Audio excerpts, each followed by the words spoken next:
Hello and welcome back to the Black Sheep Chronicles. Your host, Nada Melissa.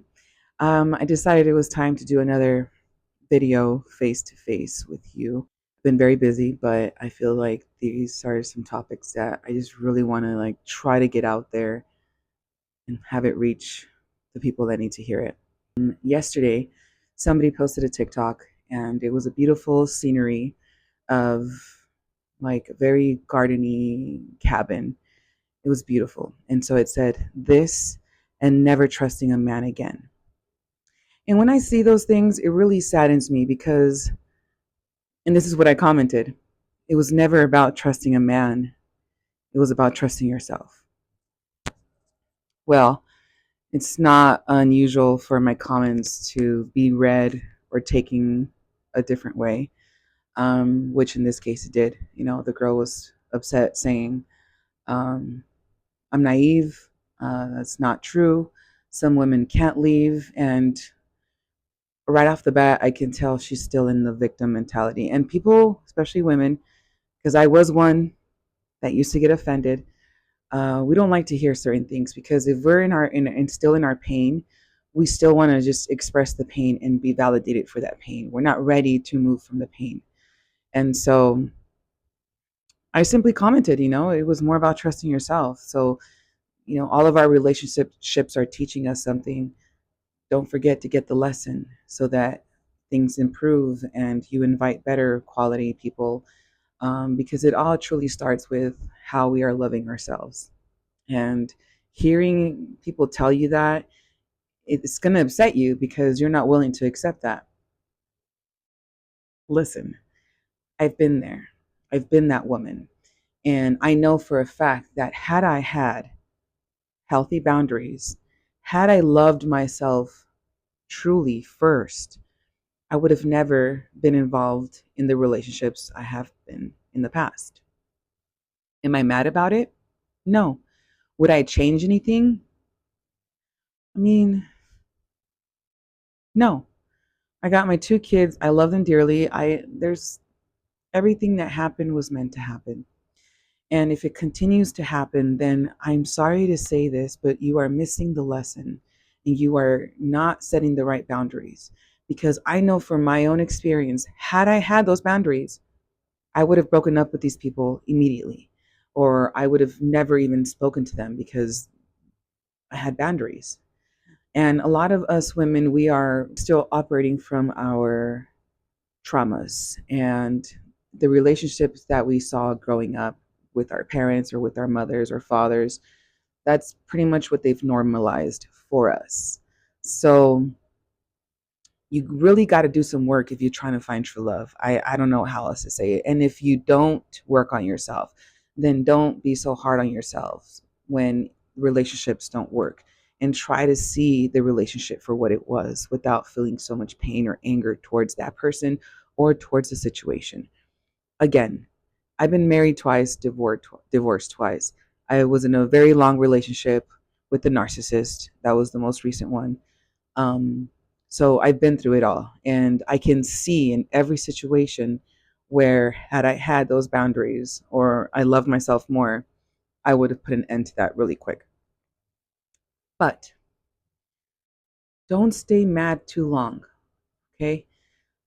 I know it sucks, and I know you did not deserve to be cheated on, to be beaten, or to be lied to. I mean, the betrayal hurts. I know there is actual physical pain when you're going through a heartbreak. And please feel what you need to feel. A lot of us get so caught up in the, he doesn't deserve my tears. Baby, it's not about him. You are going through a healing process. You should allow yourself to feel whatever you're feeling because you thought you were in love and you thought this person loved you. You are so allowed to cry. You are in pain, physical pain. So please don't say, oh, he doesn't deserve me. No, this is not about him. You feel pain, let it out. Because if you don't let out those tears for being too proud, you're going to be holding on to baggage that how are you going to move forward with carrying a backpack full of all the emotions you're feeling for this man that didn't deserve for you to express the emotions? So feel what you need to feel, but don't stay too mad. Now it's time to reflect and look back and see, where could I have turned away from this person, and what did it cost? Like, was it because I had him on a pedestal? Um, because I'm telling you, many times we miss the red flags, or we don't, and we dismiss them. So this just teaches you to strengthen that, hold strongly to it, because now you've seen time and time again that when you dismiss those actions or those things, it doesn't turn out the best. But is it the worst thing that you experienced that? No. A lot of times too, I feel like I hear a lot of women say, well, no, I didn't want to do that because what if he's not my forever? I didn't want to waste all that energy because I don't know if this is going to last forever. And so, a little glimpse of why I truly believe that it's so much better just to love freely, and love like it's the last person you'll love, because that means you're truly being authentic. You're not holding back, and you're not missing out on an opportunity that could have been your forever, but you're over here holding back with the walls up because you don't know and you don't want to waste your love. And so it's important to look at it as just, being water, going with the flow, and experiencing life to the fullest. Now, I'm not saying to just go with any idiot and do extravagant things or crazy adventurous things. No, I'm just saying, once you heal and work on yourself, you're going to attract better people, trust me. And so when you do, if it doesn't work out, you don't have to be so hurt about it, because they're still teaching you something. So if it didn't work out, then great. What was he supposed to teach you, or what was she supposed to teach you? And then work on that, and then try again. I mean, we won't know what we truly want or who we really are until we've been tested and we've seen different things and been challenged. And your soulmate isn't supposed to be all just rainbows and unicorns. Your soulmate is meant to push you and question you, especially if it's, toxic things that we're still carrying, because we do without even realizing it. So they're supposed to push you and supposedly, push you to the best version of you. So that's where you have to figure out, is he pushing me to be the best version of myself, or is he pushing me to go crazy because he's a dick? So that is for you to find out. But it's not supposed to be all happiness all the time. We are supposed to get challenged. And sometimes it takes the person you're so madly in love with to tell you what other people have tried to tell you your whole damn life. Speaking from experience. So be open to it. Mind you, if you have fallen in love with someone and you've given them the title of boyfriend, girlfriend, fiance, you've pretty much given them the right to also call you out when you're doing something wrong, because you love them so much and you respect their opinion, or you respect their advice. You're gonna finally listen.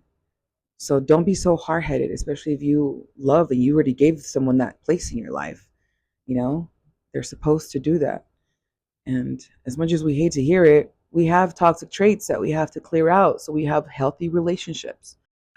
For my last almost 5 year relationship with the narcissist, for a while, I wanted to be mad because I felt like we did so much. We've experienced so much together. We grew so much, I thought, together. And what a waste of time, I thought.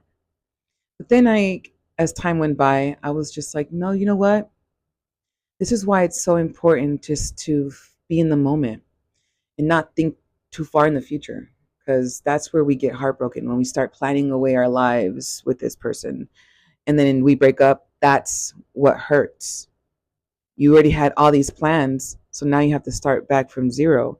But if you would have just stayed in the moment and stayed in the now, you would be less heartbroken because you didn't run off to marry him already, or her, have kids, name them. You were just right here where you're still trying to figure them out, trying to just be smart and take your time, because the right one will wait for you.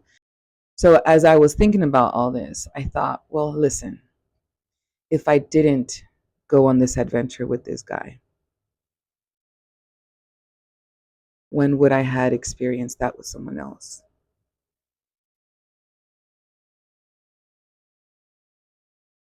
I haven't. And it's not because they're not out there, it's just because I haven't been putting myself out there. But I haven't had that opportunity again. So I think back on all the things I learned while in this relationship.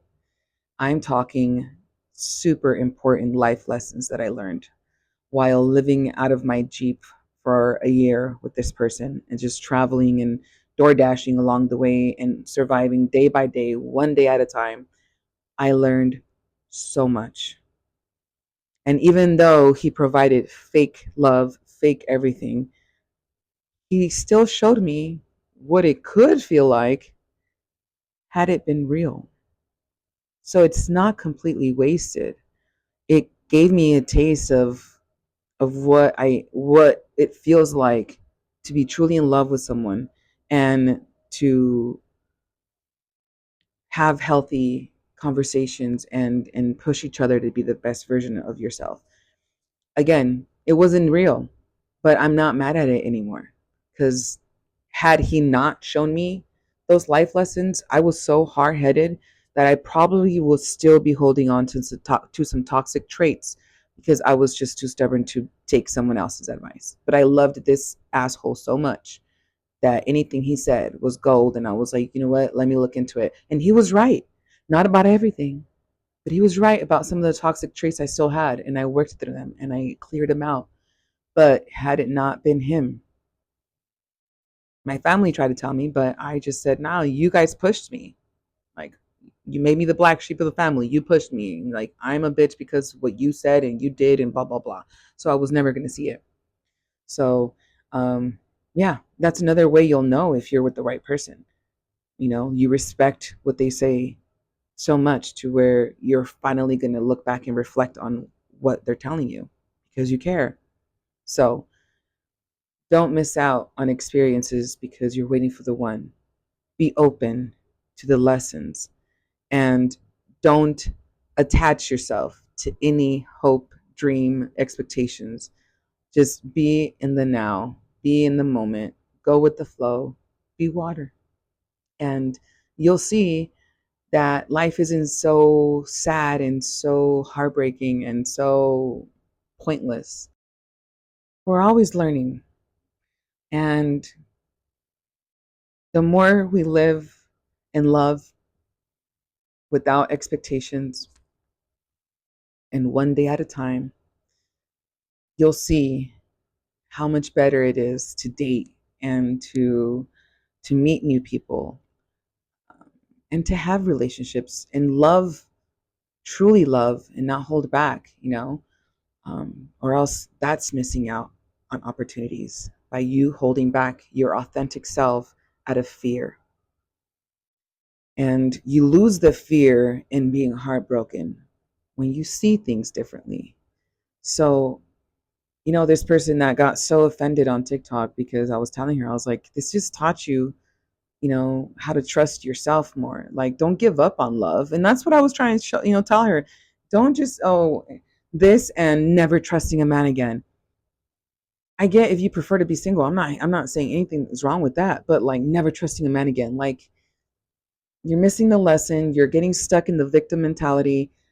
Work through it because love does exist. And it's so sad that you are thinking that it's not possible. You know, something I always tell people, and if you listen to my podcast, you've heard it before. The way you talk to yourself, imagine you telling your child that. Would you do it? So as she's sitting there talking about how and never trusting a man again, love doesn't exist, it's a waste of time. Like, imagine you sitting there talking to your little 5-year-old daughter or son and telling him that don't ever trust a man, like love isn't real or love is hard to find. Like, you would really do that to your child? Like, just give him that downer of like, don't ever trust a man. Like, let's teach our kids healthy mentality, a healthy way of thinking, and not make your life story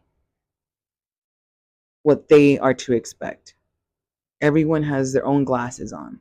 So don't taint your kids or friends or family their vision of life or of a certain situation with what you experienced, because they could experience something different and you're robbing them from even trying it out of your fears. So don't get stuck. Forgive, see the lesson, and most importantly, truly love yourself, because you're setting the standard for how others love you. When people see how you treat yourself, they're going to come to you at that level, because I can see this woman carries herself well. She goes to the gym, or she's like very proper. Like, I need to up my game to get to her. That's what you want. You're carrying that energy around. You're setting the standard. So don't be mad. I'm not trying to offend you. I'm just trying to help guide you to where you need to go so that you can see it better and have fun. Because it is fun. It is so fun to just date. But we go out there with all these expectations, and when they don't meet the expectations, we start like, mm. And then you're so disappointed. And then another thing that I see a lot of is women not being truly honest with their pictures. And so when the guy sees you in person, of course, they feel immediately betrayed. So for you to expect anything good from you already off the bat, starting your profile with fake pictures or hiding the double chin or hiding the rolls, girl, be proud of it. Love them. How do you want someone to love you the way you are when you don't even love yourself the way you are? You're hiding it. Like, you know what's crazy is that us that have done the work, and it's not comfortable, but those that have done the work can see these things so easily. I can see it when it's happening. Like, you're not being honest. You had yet to accept yourself, but yet you want others to accept you and to treat you with respect, but you're not even kind of showing that. There's so much information out there, many books you can listen to or read, YouTube videos that you can watch for free. So if you want to change your life, if you truly are tired of being sad or upset or expectations, start working on it. Learn how important it is to detach from everything and everyone and just be in the now. You know, your stress will go down, your anxiety will go down if you are just in the now. So go out there and learn. There is a way to be happier, and you'll prove that you are ready for change when you actually start changing. Because there, it is possible. Like, I don't, I've been there, done that. I've done it myself, and I'm about to do it again. Because for those that don't know me, I was 240 pounds. I went from 240 to 150, and now I'm back to 190. So I've done it all, to weight loss, mental health, separations, parenting, family, everything. So I've practiced it. I promise you, if you just look into it a little bit more, you're going to see, and it's going to help you, and you're going to be so much more happier. And your happiness is worth it, because when you're happy, you're healthy, period. And don't forget, if you're a parent, you are teaching your kids how to process things, how to see the world. So take it more serious. Try to fix if there's any fixing that can be made, so that our kids can grow up with better tools to process their emotions or to see life, so that they don't go out down this hole every time life happens. You know, life's not going to stop happening, but what kids stop is the way we see it. So be the one to start it, be the example, and keep loving, and especially start with yourself. That's all I got. We'll talk soon.